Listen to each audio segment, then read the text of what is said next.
Good day everyone, welcome to Matuto with Sir Dilay. So for our today's video, I have encountered a problem a while ago with my students. So they told I gave them given that they need to integrate, and that given is a trigonometric function. They thought that you need a long method before you solve the trigonometric function, but definitely that trigonometric function is easy. First thing that you need to do is apply first the trigonometric identities. And sad to say, some of the students were not able to apply trigonometric identities because some of them forgot, and maybe they are not familiar with some trigonometric identities. So this videos is about giving you a technique or strategy wherein it will be easy for you to memorize trigonometric identities. So the title of this video is Piatos of Trigonometric Identities. Piatos. It is one of those famous chips here in the Philippines. So this is Piatos. Okay? So in this trigonometric identities, we have reciprocal identities, quotient identities, and Pythagorean identities. This will be only equal to this chip. Yes. All of these identities will be only equal to this chip. So how? How are you going to memorize? How are you going to memorize the reciprocal identities cotangent theta equals 1 over tangent theta, cosecant theta is equal to 1 over sine theta, secant theta is equal to 1 over cosine theta, and for quotient identities, tan theta is equal to sine theta cosine over cosine theta, cotangent theta is equal to cosine theta over sine theta, Pythagorean identity sine squared theta is plus cosine squared theta is equal to 1, tan squared theta plus 1 is equal to secant squared theta, and 1 plus cotangent squared theta is equal to cosecant squared theta. All of this will only be equal to this illustration. Okay? So, how? Allow me to redraw this illustration. So here we have here these edges.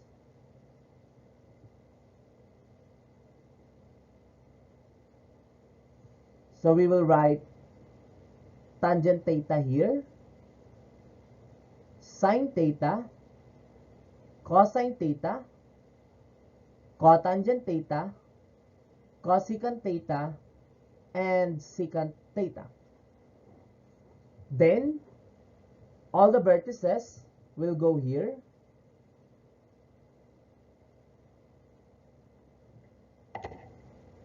That will be equal to 1.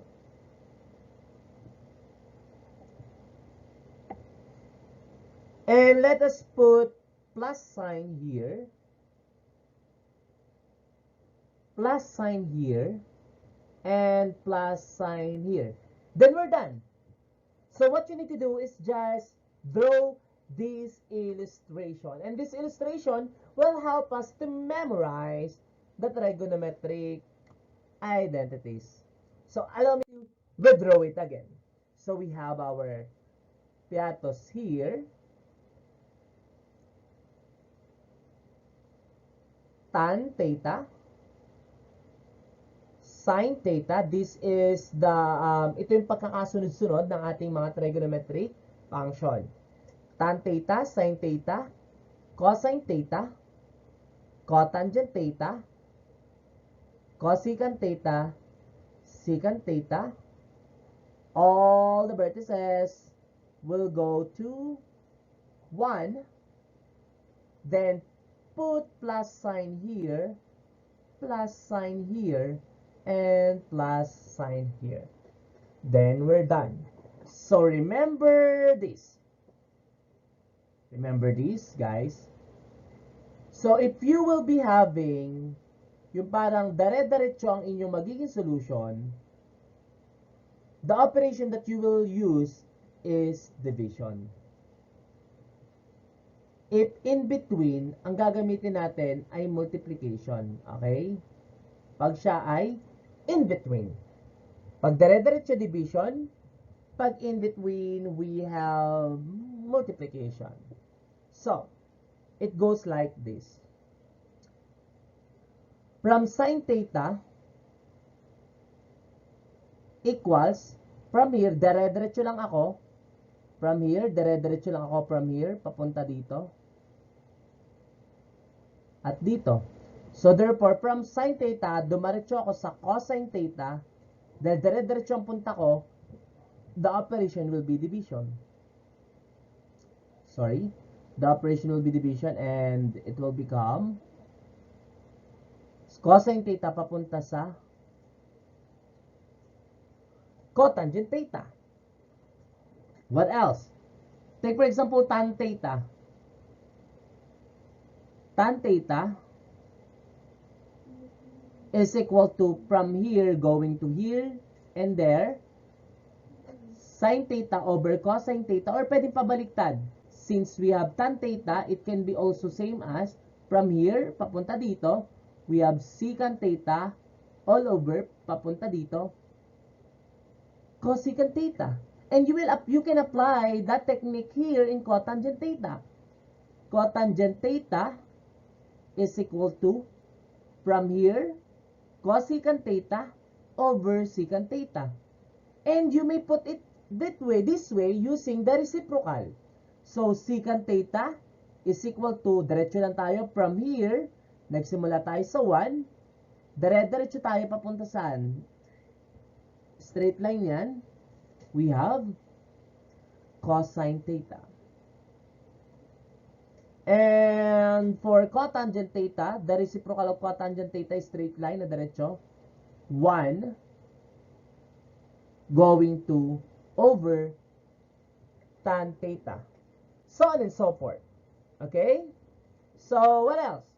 So how about multiplication? Pag in between multiplication. So cotangent theta is between cosine theta and cosecant theta. Therefore, it will become cosine theta times cosecant theta. Or, take for example, sine theta. Sine theta here is in between of tan theta and cosine theta. Therefore, sine theta is equal to tan theta times cosine theta. That is for multiplication. So, how about this plus sign here? So, now the chips. So, allow me to redraw the chip. So, every time you eat this, don't forget that you are also eating the Pythagorean identities. Okay? So, we have tan theta, sine theta, cosine theta, cotangent theta, cosecant theta, and secant theta. So we have here plus 1. Then here, here we have 1. Then here we have plus sign. So what is the meaning of this? The meaning of this is Pythagorean identities. For Pythagorean identities, so you will be having 3 triangles here. So start with this triangle. Sine theta,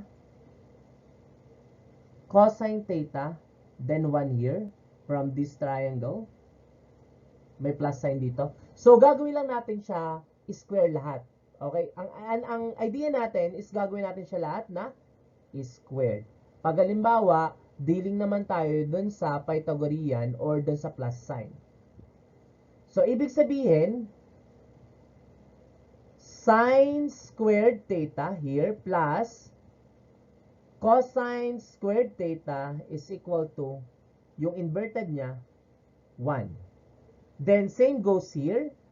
Tan squared theta from here plus 1 is equal to secant squared theta.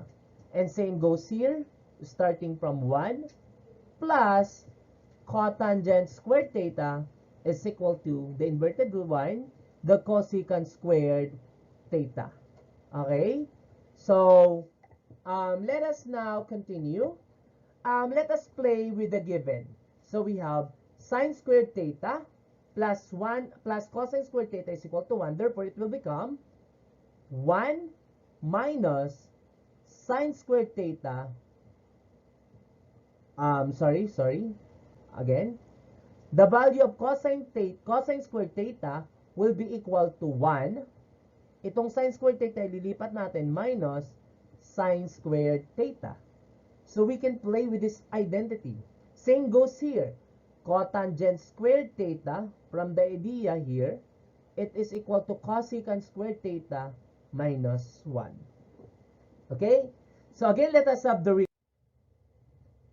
okay, let us apply the basic idea that we had using Piato's identities in different examples here. So what we are going to do is prove or simplify the following. So let us prove that sine x, cosine x, tangent x is equal to 1 minus cosine squared x.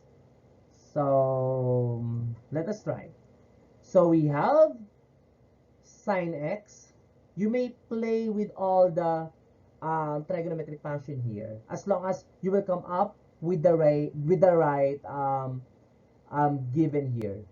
Sine x, cosine x. So tan x, balikan nga natin yung kanina. Tan, sine, cos, cotangent, cosecant, secant. Therefore, we have here tangent is equal to sine, dire-diretso, over cosine. Sine x over cosine x equals this quantity. Then cancel this one, or cosine x divided by cosine x is equal to 1. Therefore, we have here sine squared x is equal to 1 minus cosine squared x. Then sine squared x is from here, from the identity of Pythagorean, sine squared x plus cosine squared x is equal to 1.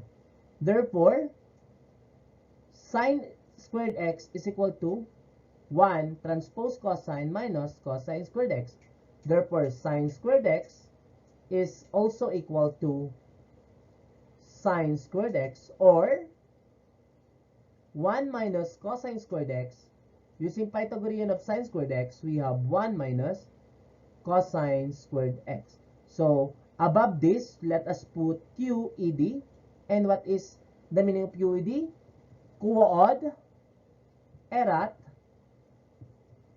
demonstrandum, meaning proven and tested. Demonstrandum. So, quod erat demonstrandum. QED above equals sign. So, let us have another example. So, for our next example, what we need to do here is we will simplify, or we will check if the given identity is same as with another identity. So, first thing that we need to do is, first, let us redraw the piatos here, mabilisan. Tan, sine, cos, cotangent, cosecant, and secant.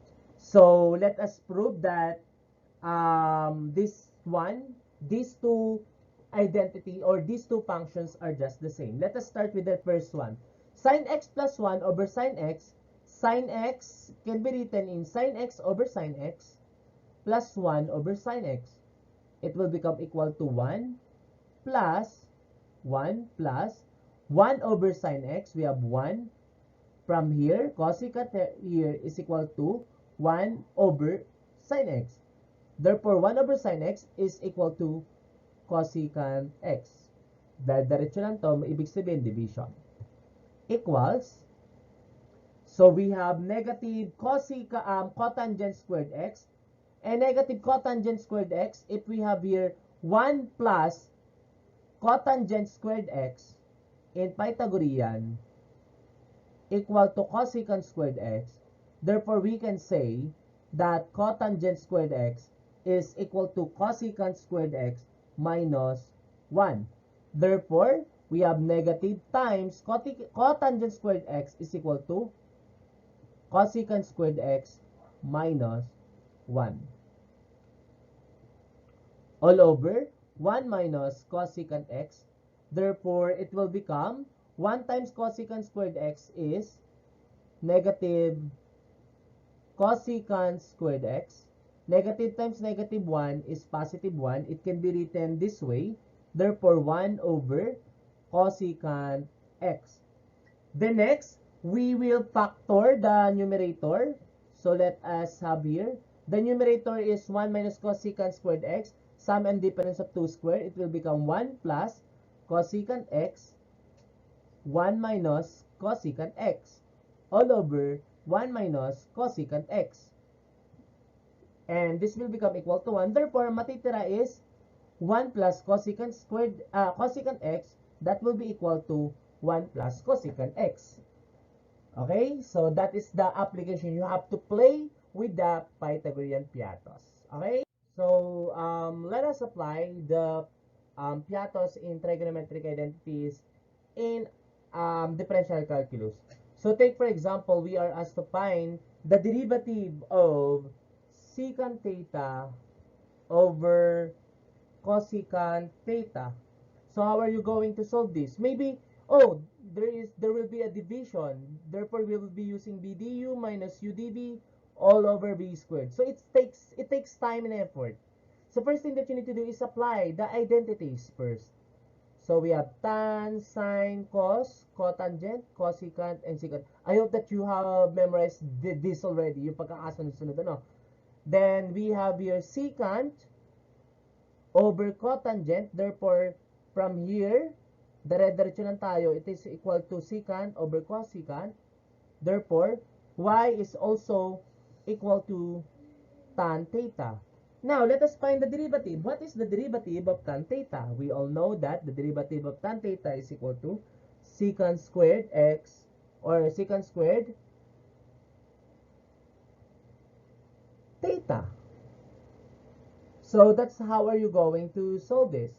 Secant squared theta d theta. Okay?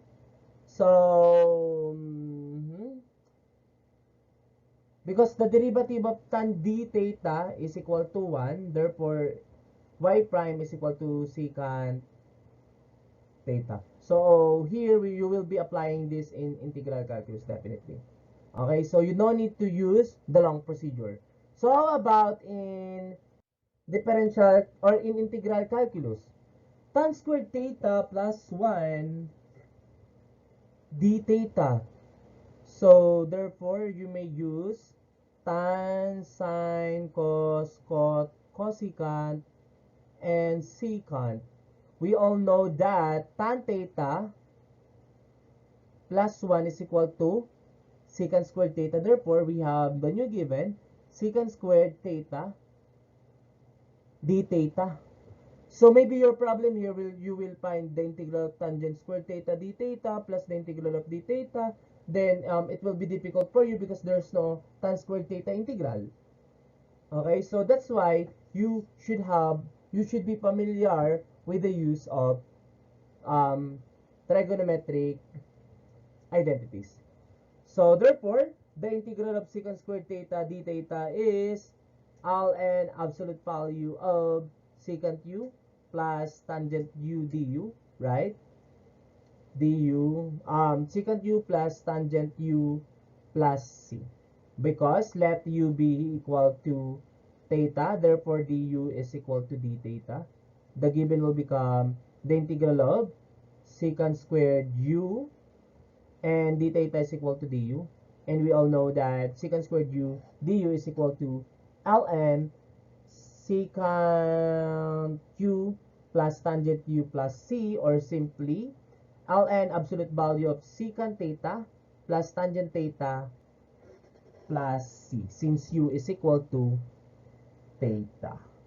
Okay? So, let us wrap this discussion. Again, draw a chip or the piatas. We have here 1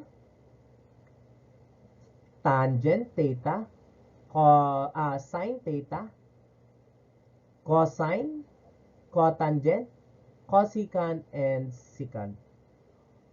Sine is equal to cosine over cotangent. Cotangent is equal to cotangent.